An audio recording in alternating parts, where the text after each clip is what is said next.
आकाशवाणी दिल्ली से प्रस्तुत है कार्यक्रम स्वास्थ्य पत्रिका हमारी सेहत। स्वास्थ्य पत्रिका हमारी सेहत के सभी श्रोताओं का हार्दिक स्वागत और अभिनंदन। स्वीकार करें शालिनी मित्तल का नमस्कार।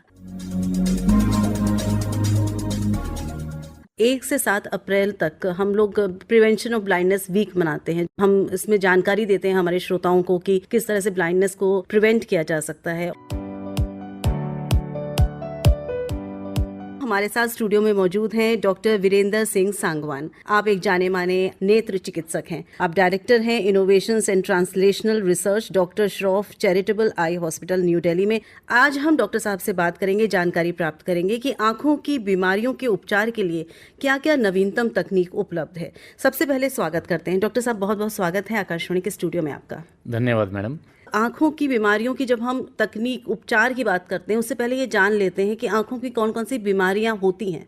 देखिए मैम, जो कॉमन बीमारियां हैं ना, जो हम सबको पता होनी चाहिए, सबसे ज़्यादा ज़रूरी है जैसे सफ़ेद मोतिया। वो जनरली ओल्ड एज में होता है। बच्चों में या यंग एडल्ट्स में चश्मे का नंबर लगना। फिर दूसरी कुछ बीमारियां होती हैं जो सीजनल हैं, जैसे आँख दुखनी आना, या उसको आम तौर पे हम बोलते हैं आई फ्लू। तो वो बारिश के दिनों में बहुत ज़्यादा होता है जी। आजकल जैसे वायरल फ्लू चल रहा है, तो इसमें भी आँख दुखनी आ सकती हैं, आँख लाल हो जाती हैं। या फिर जब ये फूल आते हैं फसल के, उस टाइम पे एलर्जीज बढ़ जाती हैं। तो ये ऐसी बीमारियां हैं जो कुछ सीजनल होती हैं, कुछ एज से रिलेटेड हैं, कुछ आपके खान पीन या काम करने के तरीके से जुड़ी हुई हैं। जैसे डॉक्टर साहब, पहले जिसको नहीं सुना जाता था, आजकल ड्राई आईज ये बहुत आमतौर पर सुनने में आता है, ऐसा क्यों है? ये इसलिए है कि एक हम सब का ना, आप चाहे छोटे से लेकर के बड़े को देख लीजिए, स्क्रीन टाइम बहुत बढ़ गया है। स्क्रीन टाइम बढ़ता है तो क्या होता है कि हम ब्लिंक करना भूल जाते हैं। अपनी जो दिमाग की शक्ति है वो आप जो कर रहे हैं या पढ़ रहे हैं या रील्स देख रहे हैं उसमें चली जाती है, और ब्लिंकिंग नहीं होने की वजह से आँख का सरफेस जो है वो थोड़ा सा सूखने लगता है। सूखेगा तो आपको थोड़ा तकलीफ होगी, और उसी को ड्राई आई बोलते हैं। जैसे हम बात कर रहे हैं ड्राई आईज की, और आपने स्क्रीन टाइम की भी बात की, तो आजकल ये बहुत देखने में आ रहा है कि छोटे छोटे बच्चे, पहले तो हम बड़ी उम्र में तो देखते थे कि चश्मा चढ़ जाता था लोगों को, पर आजकल छोटे छोटे बच्चों को हम देख रहे हैं कि मोटे मोटे चश्मे पहने हुए हैं। क्या कारण है और बढ़ता क्यों जा रहा है? देखिए, उसका मुख्य कारण ये है, इंडोर एक्टिविटीज़ ज़्यादा हैं, हम बाहर नहीं जाते हैं।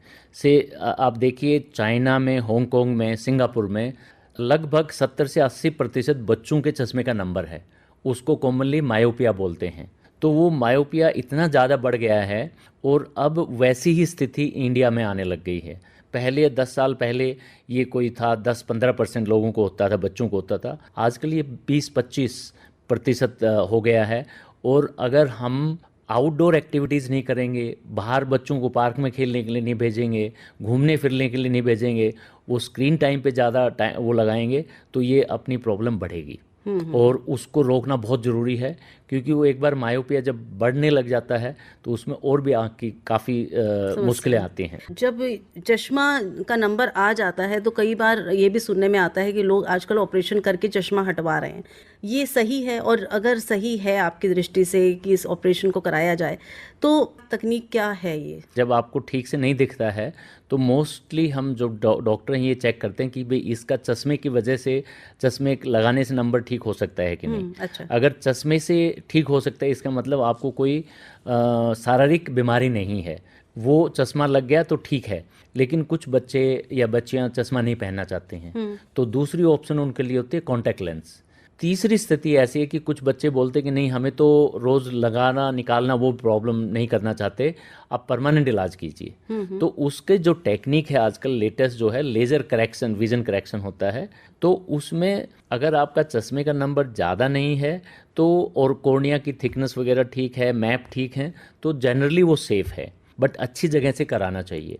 अगर वो आपका नंबर बहुत ज़्यादा है, नंबर बार बार चेंज हो रहा है, आपका ग्लासेस का नंबर चेंज हो रहा है, तो वो टेक्निक कोई भी वो लेज़र वाला सर्जरी भी सेफ़ नहीं है। अच्छा। और नहीं कराना तो चाहिए। मतलब कुछ ही लोगों में की जा सकती है ये? कुछ ही लोगों में सेफ़ है करना। अच्छा। और कोई ये भी देखना है कि उनकी वजह से आँख खराब भी हो सकती है कॉम्प्लिकेशन की वजह से, तो बड़े ध्यान से और अच्छी जगह से कराना चाहिए जहाँ पे आपकी तकनीकी जांच हो आपकी आँख की, और फिर आपको पूरा समझाया जाए कि क्या इसके फ़ायदे नुकसान क्या हैं। यानी कोई एक एक्सपर्ट ही आपको सही गाइडेंस दे तभी आप कराएं और तभी दिखाएं। हाँ जी। ऐसे अपने से डिसीजन लेकर ना कराएं। हाँ जी, हाँ जी। जी, कई बार ऐसा भी देखने में आता है कि कॉर्नियल ब्लाइंडनेस काफ़ी देखने को मिल रही है और इसकी भी संख्या बढ़ती जा रही है। उसके कई कारण हैं जो हम आपसे भी जानना चाहेंगे, जो मुझे थोड़ा सा पता है, जैसे ग्लूकोमा है या कभी आंखों में चोट लग जाती है, उसके कारण ब्लाइंडनेस हो जाती है, और भी ऐसे बहुत सारे कारण होंगे, उसके बारे में बताइए। हाँ, देखिए कॉर्निया जो क्या है कि कॉर्निया हमारा एक पारदर्शी हिस्सा है आँख का, जो आपको बाहर से ब्लू दिखता है या ब्राउन दिखता है, वो पार्ट कॉर्निया है। उसके आसपास का आँख का हिस्सा वाइट होता है। तो उस कॉर्निया में पारदर्शी होने की वजह से हमें दिखता है। तो उसमें चोट लगने से, केमिकल इंजरी होने से, इन्फेक्शन आने की वजह से, या फिर स्कार बन गया इन्फेक्शन आने के बाद, तो उनकी वजह से ब्लाइंडनेस आ जाता है। और अगर हम 100 लोग लें इंडिया में, तो तीसरा कांड 30% blindness is due to corneal blindness. 30%? हाँ, कॉर्निया 1/3 कंट्रीब्यूट करता है। ओके। हाँ, So तीसरे नंबर का। It's a big number. It's a big number. And unfortunately India में हम कॉर्नियल ब्लाइंड के लोग जो है मैक्सिमम है वर्ल्ड में। वो मेनली इसीलिए है कि हमारी पॉपुलेशन बहुत ज़्यादा है। तो इसको कैसे ट्रीट किया जाता है फिर? देखिए उसके अलग अलग इलाज हैं। अगर जैसे आँख में इन्फेक्शन आ गया, तो इन्फेक्शन का इलाज एंटीबायोटिक ड्रॉप्स और मेडिसिन देने से ठीक हो जाता है। लेकिन अनफॉर्चुनेटली वो जो कॉर्निया में ऐसा कोई भी इन्फेक्शन आया तो उसकी वजह से स्कार आ जाएगा, तो उससे परमानेंट ब्लाइंडनेस होने का चांस रहता है। उसको ठीक करने के लिए, जब आपका इन्फेक्शन ठीक हो गया, स्कार को ठीक नज़र ठीक करने के लिए कॉर्निया चेंज करना पड़ता है। अच्छा। और उसको कॉर्नियल ट्रांसप्लांटेशन बोलते हैं। और कॉर्निया कहाँ से आएगा? आपको कोई ना कोई डोनर चाहिए। जी। कोई कहीं पे भी हॉस्पिटल में या घर में जब किसी की डेथ होती है तो हम आँख को डोनेट करने के लिए बोलते हैं। जी। तो वो असल में पूरी आँख डोनेट नहीं होती है, वो कॉर्निया ही डोनेट लेते हैं। जब हम जाते हैं कॉर्निया ही निकालते हैं, पूरी आँख वैसे ही रहती है। जी जी। हम अपने कार्यक्रमों में समय समय पर श्रोताओं को इससे संबंधित जानकारी देते रहे हैं कि आई डोनेशन की आवश्यकता क्यों है, क्योंकि आप किसी को आंखें अपने मरने के बाद दे सकते हैं, वो भी आपकी आंखों के जरिए दुनिया देख सकता है। कॉर्निया का जो स्ट्रक्चर है अपने ह्यूमन कॉर्निया का, वो मोटे तौर पे समझ लीजिए उसकी 3 लेयर हैं। एक जो बाहर जो आपको एनवायरनमेंट फेसिंग है, एक मिडल है जो सबसे मोटी है, और एक अंदर है स्पेशल लेयर, उसको सेल लेयर बोलते हैं। तो कॉर्निया ब्लाइंडनेस अगर बाहर की परत की वजह से है तो उसमें तो उसको ट्रीटमेंट अलग है, उसमें हम स्टेम सेल से ट्रीटमेंट करते हैं। अच्छा। अगर कॉर्निया में ज़्यादा डीप स्कारिंग है या पूरा कॉर्निया खराब है तो उसको कॉर्नियल ट्रांसप्लांट से करते हैं। तो ट्रांसप्लांट लेने वालों की संख्या इंडिया में ज़्यादा है और कॉर्नियल टिश्यू अवेलेबल बहुत कम है, तो इसलिए वेटिंग लिस्ट बहुत रहती है। जी जी। समझ लिए पूरी इंडिया में अगर एक कॉर्नियल डोनर टिश्यू अवेलेबल है तो 70 लेने वाले हैं। आपने स्टेम सेल की बात की, अभी जिक्र किया, तो ये किस तरह का ट्रीटमेंट होता है? स्टेम सेल का जो ट्रीटमेंट है हम इंडिया में पिछले 25 साल से कर रहे हैं। 2001 में हमने स्टार्ट किया था। इंडिया, आपको जान के खुशी होगी कि इंडिया इस एरिया में सबसे लीडिंग कंट्री है जो ये टेक्नोलॉजी डेवलप किया, दूसरे लोगों को सिखाया। तो उसमें क्या करते हैं कि कॉर्निया की आउटर लेयर डैमेज हो गया, जैसे आपको आंख में चूना गिर गया या कोई एसिड गिर गया, और उसके बाद आंख खराब हो जाती है, उसमें कॉर्नियल ट्रांसप्लांट भी काम नहीं करता है। तो उसमें हम क्या करते हैं कि एक स्टेम सेल पार्ट होता है आँख का, वो छोटा सा टुकड़ा लेते हैं अराउंड 1 मिलीमीटर, और उसको लैब में बड़ा करते, ग्रो करते 2 हफ्ते के लिए, फिर ट्रांसप्लांट करते हैं। तो अपना ही लेके उसी में ही ट्रांसप्लांट होगा? उसी में अपना ही है, तो उसमें फिर रिजेक्शन का चांस नहीं रहता है। हाँ हाँ। तो अभी फिर 2010 में तक हम ये कर रहे थे, बट फिर लगा कि ये तो बहुत एक्सपेंसिव पड़ता है, पेशेंट को 2 हफ्ता वेट करना पड़ता है, और फिर जिन हॉस्पिटल्स में इतनी अच्छी लैब नहीं है वहाँ नहीं हो सकता। तो हमने क्या किया, एक नया टेक्निक निकाला, slate, simple limbal epithelial transplantation, जिसमें हम जो स्टेम सेल आपके नॉर्मल आई से लेके जो अब अफेक्टेड आई है उसको साफ करके आँख के अंदर ही स्टेम सेल ग्रो कर देते हैं, वो 10-12 दिन में, और कॉर्निया साफ हो जाता है। और ये तकनीक बहुत सक्सेसफुल है। अब करीबन देश के वर्ल्ड के 20-25 कंट्रीज़ में प्रैक्टिस हो रही है और ये स्टेम सेल डेफिशिएंसी का मेन ट्रीटमेंट हो गया है और वो अपने इंडिया में डेवलप हुआ है। यहाँ पर मैं अपने श्रोताओं को बता दूं कि इस एडवांसमेंट के लिए जो भी कार्य हो रहा है उसमें डॉक्टर वीरेंद्र सांगवान जी का बहुत बड़ा योगदान है। आप इस रिसर्च में शुरू से जुड़े रहे हैं और भारत में इस तकनीक को लाने के लिए आप पायनियर हैं और इसके लिए आपको अवार्ड भी दिया गया है। शांति स्वरूप भटनागर अवार्ड से आप नवाजे गए हैं। आज हमें बहुत अच्छा लग रहा है सर, आपने समय निकाला है, हमारे श्रोताओं को इतनी ढेर सारी आप जानकारी दे रहे हैं। इसके अलावा भी कोई एडवांसमेंट अभी चल रहे हैं या रिसर्च चल रही है? इस क्षेत्र में दूसरी जो बड़ी मेरे हिसाब से जो चल रही है वो है बायो इंजीनियर्ड और लिक्विड कॉर्निया। उसका मतलब क्या हुआ कि जैसे मैंने बताया था कि एक डोनर कॉर्निया है तो हमारे पास 70 उसको लेना चाहते हैं। अब इस गैप को कैसे पूरा किया जाए कि हम जितने चाहिए उतने या उससे भी ज़्यादा कॉर्निया बना दें। तो डोनर्स तो हमारे को नहीं मिलते हैं इतने, तो हम क्या कर रहे हैं, लैब में कॉर्निया बना रहे हैं और उसको बायो इंजीनियर्ड इसलिए बोलते हैं। उसमें भी एक मटेरियल यूज़ करते हैं, कुछ स्टेम सेल यूज़ करते हैं और वो मटेरियल बना के रैबिट में एक्सपेरिमेंट्स करते हैं। तो ये काम करते हुए हमें 5-6 साल हो गए हैं। इसके सक्सेस रेट क्या है सर, अगर इसको हम इस तरह से अभी देखो हम इंसान में अभी उस किया नहीं है, क्योंकि एक कोई भी नई चीज़ डेवलप करते हैं पहले हमें एनिमल्स में प्रूव करना होता है ये सेफ है, इफेक्टिव है। अब हम DCGI है या अमेरिका की FDA है, उनकी अप्रूवल लेंगे, फिर हम ह्यूमन ट्रायल करेंगे और मुझे लगता है कि अगले साल तक ये नई ट्रायल स्टार्ट हो सकती हैं। बहुत अच्छी बात, और उम्मीद है कि हम जल्द से जल्द इस तकनीक को लाएं और बहुत सारे ऐसे लोग जो देख नहीं सकते हैं वो देख पाएंगे। इससे अच्छी बात क्या हो सकती है? डॉक्टर साहब, आपने एक किताब भी लिखी है, मैं चाहूँगी कि थोड़े श्रोताओं को उसके बारे में भी जानकारी मिले। देखिए, वो किताब जो लिखी है वो एक ऑथर हैं राज रोशन पुजारी फ्रॉम बेंगलोर। उनका सोच ये है कि जिस तरीके से मैं पेशेंट्स को ट्रीट करता हूँ, जो प्रॉब्लम कॉर्नियल ब्लाइंडनेस की डील करता हूँ, जैसे जैसे प्रॉब्लम्स आती हैं उनको कैसे सॉल्व किया, उससे क्या सॉल्यूशन निकाला, उसमें ज़िंदगी की प्रॉब्लम्स को कैसे सॉल्व किया जाए और इनोवेटिव वेज क्या हैं जिससे ये सॉल्व की जाए। डॉक्टर साहब, 1 से 7 अप्रैल तक हम लोग प्रिवेंशन ऑफ ब्लाइंडनेस वीक मनाते हैं, जो कि एक बहुत इंपॉर्टेंट वीक होता है हमारे लिए। हम इसमें जानकारी देते हैं हमारे श्रोताओं को कि किस तरह से ब्लाइंडनेस को प्रिवेंट किया जा सकता है, और ये ब्लाइंडनेस वीक अभी चल रहा है। तो इस दौरान क्या खास आयोजन किए जाते हैं नेशनल इंटरनेशनल लेवल पे, थोड़ी सी जानकारी दीजिए। देखिए, इसमें सब जो आई केयर की आई हॉस्पिटल हैं, संस्थाएं हैं, वो अपने अपने प्रोग्राम करते हैं। पब्लिक एजुकेशन के प्रोग्राम करते हैं, आई बैंक से रिलेटेड अवेयरनेस प्रोग्राम करते हैं।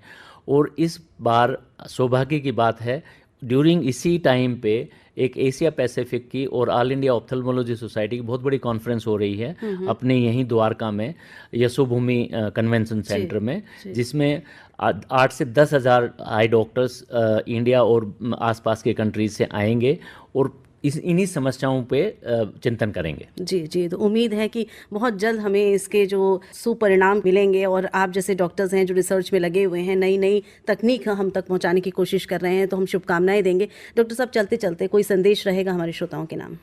मेरा संदेश यही है कि देखिए, आँखें हमारी जो है ना, एक ऐसा दर्पण है जो विंडो है वर्ल्ड को और अपने सोल को।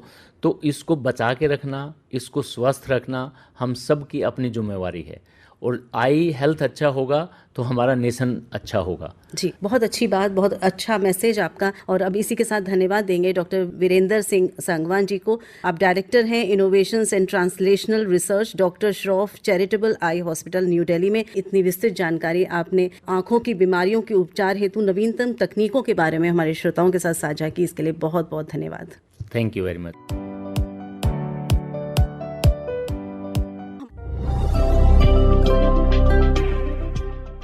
आप सुन रहे हैं कार्यक्रम स्वास्थ्य पत्रिका हमारी सेहत।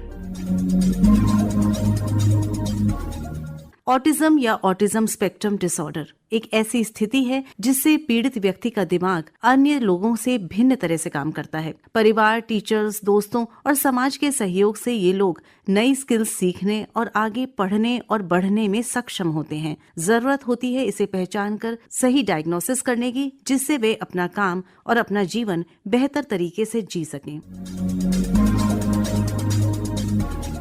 नमस्कार, मेरा नाम जयशंकर है और मैं इंडिया ऑटिज्म सेंटर से हूँ। क्या आप लोग जानते हैं कि there is a term called neurodevelopmental conditions? अब ये एक अम्ब्रेला टर्म है जिसके अंदर you have specific conditions like autism, intellectual disability, cerebral palsy, dyslexia, dyspraxia वगैरह वगैरह। अब ये जो सारे जो कंडीशंस हैं, इनकी जो परसेंटेज है आज वर्ल्ड पॉपुलेशन में, वो बहुत ज्यादा है। आपको जान के ताज्जुब होगा कि ये इस कंडीशंस में आज 15 to 20% of the world is being impacted by these conditions.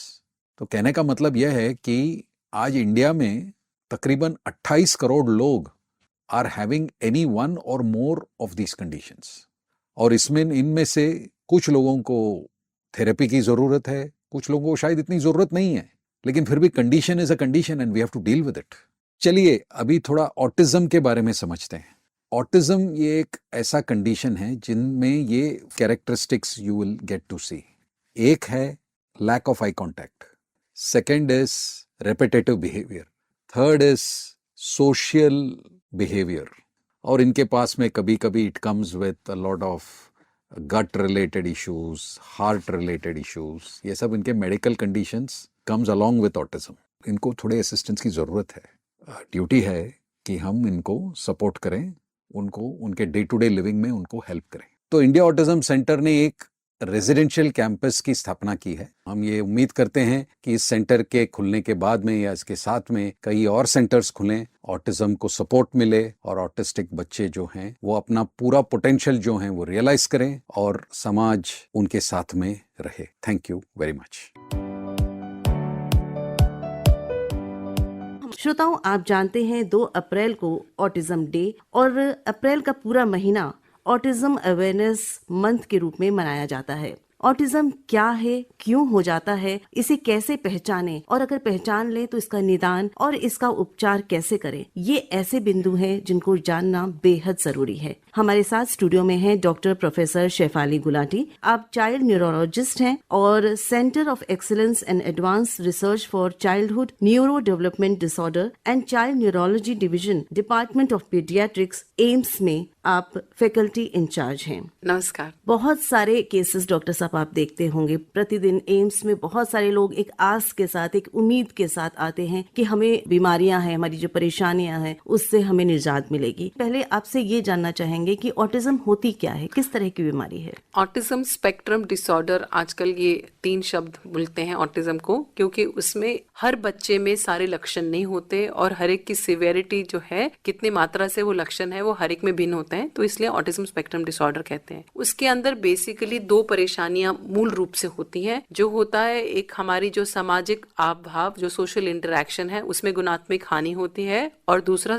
Communication, संचार में भी गुणात्मक हानि होती है। साथ में इन बच्चों में repetitive restricted patterns of behavioural interest होते हैं, मतलब बार बार दोहरानीय काम वो करते हैं, और कुछ फिक्स्ड इंटरेस्ट होते हैं कि एक पर्टिकुलर रुचि होती है, कुछ ज्यादा ही वही पर्टिकुलर वे पसंद है। इनमें क्या होता है कि कोई चीजें, जैसे कि कोई जैसे खिलौना है, जो ट्रक का पहिया है, ये गाड़ी का पहिया है, वो जो हिलता रहेगा, स्पिन करता रहेगा, उनको वही पसंद आएगा।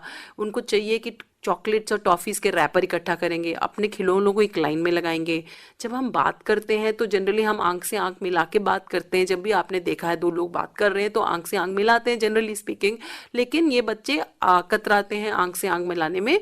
और दूसरा है कि कई बार होता है ये बच्चे जो है, आप बुलाते रहोगे सुनेंगे नहीं। They pretend to be deaf, मतलब वो आपकी बात को अनसुनी कर देंगे। ये नहीं है कि उनको सुनाई नहीं दे रहा है, सुनाई दे रहा है, इच्छा नहीं है। दूसरे के बच्चों के बीच में खेल रहे हैं लेकिन अपने आप से खेल रहे हैं, तो वो मिलना घुलना मिलना ज्यादा पसंद नहीं होता है जनरली इन बच्चों के अंदर। तो यही सारे इश्यूज हैं, और ना इनमें शब्दावली जो है, लैंग्वेज थोड़ा लेट आती है। अगर ये है जो बच्चा है, अगर बड़बड़ाना, बैबलिंग नहीं शुरू कर रहा है 1 साल की उम्र तक, या टाटा बाय बाय नहीं कर रहा है 1 साल की उम्र तक, या 16 महीने का हो गया है और वो कोई एक शब्द, मीनिंगफुल शब्द जो अपना मीनिंग के साथ शब्द नहीं बोल रहा, या 24 महीने में 2 शब्द नहीं बोल रहा जोड़ के एक मीनिंग के साथ, और अगर कभी भी कोई बोलना शुरू किया है और वो शब्दावली भूल गया है, तब एकदम से बच्चों के डॉक्टर को संपर्क करें। इसमें ऑटिज्म के लक्षण हो सकते हैं। और शुरू में भी अगर बच्चा पहले साल में भी अगर माँ जब बात कर रही है आई कांटेक्ट नहीं बना रहा, 6 महीने का बच्चा नाम को नहीं सुन रहा और उसका सुनवाई सही है और दिखना सही है अदरवाइज, तभी भी ये सब तभी भी हम थोड़ा सा सस्पेक्ट कर सकते हैं, लेकिन 1-1.5 साल में तो जनरली पता चल जाता है। ऑटिज्म क्यों हो जाता है? ऑटिज्म जो है न्यूरो डेवलपमेंटल अवस्था है और ये लड़कों में 4 से 4.5 गुना ज़्यादा पाई जाती है लड़कियों से, और इसका जो प्रेवेलेंस है ये बढ़ रहा है। आप इसके अंदर ये है कि पहले ये प्रेवेलेंस होता था 1 in 156 वगैरह, अभी पिछले साल तक यूएस का डेटा 1 in 44 बता रहा था और मार्च 24 2023 का डेटा 1 in 36 बता रहा है। हमारा हिंदुस्तान का डेटा था, हमने एक स्टडी की थी जो हमने 2011 में की थी, उसमें डेटा 1 in 89 था। तो इतने बच्चों को ऑटिज्म स्पेक्ट्रम डिसऑर्डर है और ये हमारे को समझना है। इसके कारण देखे जाएं तो कुछ अनुवांशिक है, जेनेटिक, कुछ इन्वायरमेंटल हैं जो हमारे आसपास के सराउंडिंग से, और तीसरा है कुछ इन्वायरमेंटल कारण है जो हमारे आसपास के सराउंडिंग में है, और वो जो जीन्स हैं जो जेनेटिक का इफेक्ट है उसके एक्सप्रेशन में हेल्प करते हैं। तो ये 3 प्रकार के कारण होते हैं जिनकी वजह से होता है। और जैसे आपने शुरू में बोला था, अभी भी ये एक एनिग्मा है, एक पहेली है, पूरा जो जिक्सॉ पजल है अभी भी पूरा सेट नहीं हुआ है। पर ये देखा गया है कि अगर एक फैमिली में किसी को ऑटिज्म है तो अगली प्रेगनेंसी में जो रिकरेंस रिस्क है, अगर देखो लड़कों में ज्यादा थी 4 से 4.5 गुना, लेकिन अगर घर में एक लड़की को ऑटिज्म है तो अगली प्रेगनेंसीज में रिकरेंस रिस्क 7% है, 7%। अगर लड़की को ऑटिज्म है तो दूसरे बच्चे के लिए रिकरेंस रिस्क अराउंड 4% है। लेकिन अगर घर में 2 बच्चों को ऑटिज्म है, अगली प्रेगनेंसी में रिस्क 25 से 35% है। और एक इंपॉर्टेंट चीज बताऊं, 15 से 17.5% फैमिलीज में ऑटिज्म की फैमिली हिस्ट्री नहीं होगी, लेकिन घर में कुछ व्यवहार की प्रॉब्लम, पर्सनालिटी की प्रॉब्लम जरूर पाई गई है। तो मतलब इट इज स्टिल कॉम्प्लेक्स। और इन्वायरमेंट में हेवी मेटल्स के ऊपर काफी शोध हुआ है कुछ, और इन्वायरमेंट में जो एयर पोल्यूशन है, हमारे खाने में ये पेस्टिसाइड्स होता है, मदर फादर की एडवांस एज, लाइफस्टाइल में स्ट्रेस, और क्या है उस सब में से भी फर्क पड़ता है। तो इसलिए बहुत सारे कारण हैं। और कुछ मदर्स को दवाई दी जाती है प्रेगनेंसी में, कोई दौरों की चल रही है, वैल्ट्रेट वगैरह, या कोई और कुछ दवाइयों से भी रिलेशन एसोसिएशन देखा गया है। तो अभी भी बहुत ही अभी भी पहेली बनी हुई है कि एग्जैक्टली क्या कारण है, और इसका प्रेवलेंस जो है वो बढ़ता ही जा रहा है। यही बहुत एक अलार्मिंग सिचुएशन है कि आप बोल रही हैं बढ़ता जा रहा है, क्योंकि जितना टेक्नोलॉजी, जितना मेडिकल एडवांसमेंट्स हो चुके हैं आजकल और हो रहे हैं, उससे हम ये उम्मीद करते हैं कि बीमारी कम होनी चाहिए, पर बढ़ रही है। तो इसका मतलब कहीं ना कहीं हमारी चूक हो रही है, या तो जानने में, समझने में, या पहुंचने में डॉक्टर के पास डिले हो रही है। तो मैं यही जानना चाह रही थी कि अगर पहचान भी लेते हैं पेरेंट्स, या जैसा आपने बोला कि एक बार कुछ लगता है तो आप चले जाओ, दिखा दो, वो जरूरी है जी, तो कैसे पहचान और निदान किया जाता है? डायग्नोसिस कैसे होता है? डायग्नोसिस क्लिनिकल डायग्नोसिस है। पर एक और चीज मैं ऐड करना चाहूंगी कि कोविड के टाइम पे बहुत सारे लोग, और वैसे भी मैंने देखा आजकल सबके पास, ये मोस्टली लोगों के पास मोबाइल फोन में वो सारा स्मार्टफोन होते हैं, तो वो बच्चों को पकड़ा देते हैं। हाँ, और खुद इंटरेक्ट नहीं करते हैं। तो उसमें ये देखा गया, एक अनुसंधान में ये देखा गया है कि अगर बच्चों का स्क्रीन टाइम, जितना टाइम मोबाइल, टीवी, सब चीज़ों के आगे लगाया जाए, अगर ज़्यादा है 1 साल की उम्र में, तो 3 साल की उम्र में लड़कों में ऑटिज्म होने की ज़्यादा रिस्क है। तो मतलब ये सारी चीज़ों पर भी देखना है कि ये नहीं कि हमेशा उठा के मोबाइल फ़ोन और टीवी के सामने बिठा दिया जाए। तो मैं ये और जानना चाह रही थी, जैसे आपने बताया कि बच्चों को मोबाइल देना भी हानिकारक हो सकता है, क्या ऐसा भी हो सकता है कि बच्चा पैदा तो नॉर्मल हुआ है, किस एज तक हो सकता है? जिसको समझ सही है बच्चे को और उसकी लक्षण कम है, क्योंकि स्पेक्ट्रम बताया था ना, तो हो सकता है वो बच्चे, तो आप हमारे और आपके भी कुलीग्स हों जिनको हमें लग रहा है थोड़ा सा भिन्न है, आप समझ रहे हो। तो इसलिए ये नहीं है कि लक्षण उभरेंगे कब, वो सिचुएशनली उसको लक्षण दिखेंगे, पर चीज तो उसको शुरू से ही है, पहले से ही है। हाँ, लेकिन कब वो मैनिफेस्ट करता है या कब पता चलता है, डिपेंडिंग ऑन द सिविरिटी। अगर जिसको सिविरिटी ज्यादा है, जिसके लक्षण ज्यादा है और ज्यादा मात्रा में है, वो तो जल्दी पकड़ में आएंगे। जिनके लक्षण कम है और हल्की मात्रा में है, तो वो, मैं यही तो कह रही हूँ, आप और मेरे साथ काम भी कर रहे होंगे और हमें लगेगा थोड़ा सा व्यवहार में परेशानी। हाँ, और आपने मुझे पूछा कि डायग्नोसिस कैसे होता है, तो डायग्नोसिस क्लिनिकल है, उसके ना डायग्नोस्टिक टूल्स बने हुए हैं, वो टूल्स हमने भी बनाए हैं सोशो कल्चर सेंसिटिव, और जिसको हमने ऐप में भी कन्वर्ट किया है ताकि जो भी प्रोफेशनल लोग हैं, डॉक्टर, साइकोलॉजिस्ट, सब उसको आराम से कर सकें। उसमें कुछ सवाल होते हैं जो माँ बाप से किए जाते हैं, और कुछ होते हैं ऑब्जर्वेशन जो बच्चे की हरकत और बिहेवियर को देखा जाता है, तो उसको मिलाकर ही डायग्नोसिस बनता है और उससे उसकी सिवियरिटी भी निकाली जाती है। और जब हम बच्चे को असेस कर रहे हैं, फिर उसकी मानसिक क्षमता कितनी है और क्या व्यवहार के प्रॉब्लम्स है, उसके भी टूल्स बने हुए हैं, मतलब क्वेश्चन है और ऑब्जर्वेशंस हैं, लेकिन वो स्टैंडर्डाइज हैं ताकि मैं करूं या आप करें, रिजल्ट सिमिलर आना चाहिए। तो ये कंफर्मेशन हो जाता है कि एक डायग्नोसिस टूल्स के माध्यम से कि इस बच्चे को ऑटिज्म है, इस डिग्री का ऑटिज्म। और वो जो हमने जो हमने सोशल कल्चर सेंसिटिव बनाए हैं टूल्स, उसको ऐप में भी कन्वर्ट किया है ताकि प्रोफेशनल करें। वो पेरेंट्स के लिए नहीं है अभी ऐप, स्क्रीनिंग के लिए हम ऐप बना के भेजेंगे, तब बताएंगे पेरेंट्स को, पेरेंट्स को तब बताएंगे। अभी हमारी हेल्पलाइन है, नंबर जो मैं आपको एंड में बता दूंगी, जिसमें वो पूछ सकते हैं। लेकिन पेरेंट्स के लिए भी स्क्रीन करने के लिए, रेड फ्लैग्स के लिए भी एक ऐप बनाने का सोचा है, जब बता देंगे आपको सब शेयर। बिल्कुल, और उम्मीद करते हैं कि जल्द से जल्द ये ऐप भी आएगा जिससे कि बहुत सारे लोग इसका लाभ उठा पाएंगे। तो आपने बताया कि एक डायग्नोसिस हो जाता है, क्लिनिकल डायग्नोसिस, उसके बाद क्या रहता है, उपचार की विधि क्या रहती है? हाँ, उपचार में बेसिकली है कि आप ये ध्यान रखिए कि इसके अंदर बिहेवियरल इंटरवेंशन है, व्यवहार के ऊपर एक्ट करने के लिए बहुत इंटरवेंशंस हैं, जिसको डिपेंड करेगा कि उनके लक्षण क्या थे। वो लक्षण जो थे उसको एक्ट करने के लिए उसके इंटरवेंशंस होते हैं, जो मोस्ट कॉमनली जैसे अप्लाइड बिहेवियर एनालिसिस होता है, structure teaching, sensory integration, occupational therapy, फिर स्पेशल एजुकेशन, कुछ वे में स्पीच थेरेपी। पर हर बच्चे को हर चीज नहीं चाहिए होती और इंडिविजुअलाइज करके बच्चे को वो बताया जाता है। लेकिन ये ध्यान रखना है कि वो बच्चे का जो पूरा शेड्यूल है उसमें इसको इनकॉर्पोरेट करना होता है। तो मैं हमेशा अपने पेरेंट्स को यही बोलती हूँ कि पूरा दिन का एक शेड्यूल बनाएं। इन बच्चों को जो आप मुंह से बोलते हो, जुबानी बोलते हो कुछ करने के लिए, उसकी जगह अगर इसको फोटो दिखाओ, फोटो दिखा के, पिक्चर में दिखा के काम बोलोगे तो वो ज्यादा करेंगे। और अगर हम एक छोटा सा चार्ट पेपर लेके और उसके बाद हम उसमें फोटो से लगा दें कि बच्चा सुबह उठा है, टूथब्रश कर रहा है, नहा रहा है, सब चीजें फोटो में लगा दें, तो बच्चे को एंग्जाइटी नहीं रहेगी, उसको पता है सुबह से शाम तक क्या होना है। और उसके बाद एंड में एक और कॉलम बनाते हैं और उसको बच्चे को समझाते हैं कि देखो तुम अच्छा थे, गुड बॉय, गुड गर्ल, या अच्छी लड़की हो, अच्छा लड़का हो। तो एंड में स्माइली बना देंगे, मुस्कुराते हुए बच्चे की फोटो, गोल चक्कर बना के स्माइली। अगर बच्चे ने बहुत उदंग मचाया है, गुस्सा किया है, तोड़फोड़ कर रहा है, सुन नहीं रहा, तो हम बोलेंगे आप बैड बॉय, बैड गर्ल या बुरा लड़की या लड़का, तो फिर हम सैड फेस बनाते हैं। संडे को हम गिनेंगे 7 में से ज्यादा क्या है, स्माइल वाला या सैड वाला। अगर स्माइल वाला ज्यादा है तो हमें इसको जो भी जायज चीज है, बच्चे लोग कई चीजें मांगते हैं जो हम उसको दे नहीं सकते, जो उनको रुचि है लेकिन हम दे सकते हैं, वो चीज उसको देंगे।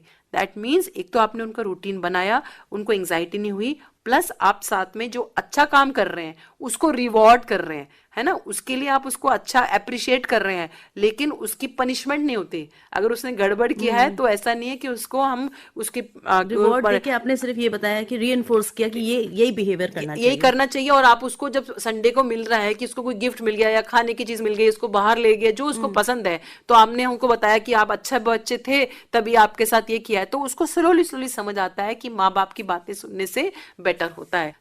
जो 2 अप्रैल को वर्ल्ड ऑटिज्म अवेयरनेस डे बनाया जाता है और पूरा मंथ ना ऑटिज्म अवेयरनेस मंथ बनाया जाता है, नीला कलर ऑटिज्म के लिए है। और ये महीना जो वर्ल्ड ऑटिज्म अवेयरनेस मंथ है, ये बेसिकली इज लाइक एक्सेप्टेंस कि सब लोग भिन्न है एंड हर एक का अलग नीड्स है, अलग पॉजिटिव है, अलग नेगेटिव है। बहुत बहुत अच्छी बात आपने बोली है डॉक्टर साहब की हर आदमी, जैसा आपने कहा शुरू में भी, कि हर उंगली बराबर नहीं होती है, लेकिन फिर भी मिलके हाथ बनती है। स्टिग्मा नहीं होना चाहिए, इनके ऊपर नीचा नहीं देखना चाहिए। और एक शब्द है ह्यूमैनिज्म और एम्पैथी, दैट मीन्स उनके तरफ जो देखना चाहिए, किसी को नीचा या सहानुभूति नहीं वो है, उसके समझना चाहिए उनकी परेशानी को, और उनके प्यार और मोहब्बत से ही इनको साथ रखना है। ध्यान रखिएगा, Einstein, Marie Curie, Newton, Mozart, इन सबको ऑटिज्म था, लेकिन ये इतने बड़े बने तो ऑटिज्म उनको रोक नहीं पाए।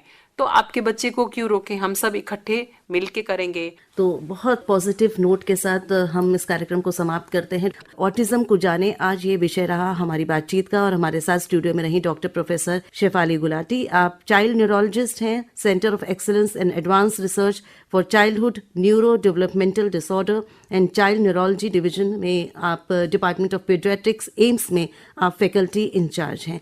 तो डॉक्टर साहब, आपने समय निकाला, आप यहाँ आई और इस विषय पर इतनी विस्तृत जानकारी आपने हमारे श्रोताओं के साथ साझा करी, इसके लिए हम आभारी हैं। धन्यवाद। धन्यवाद।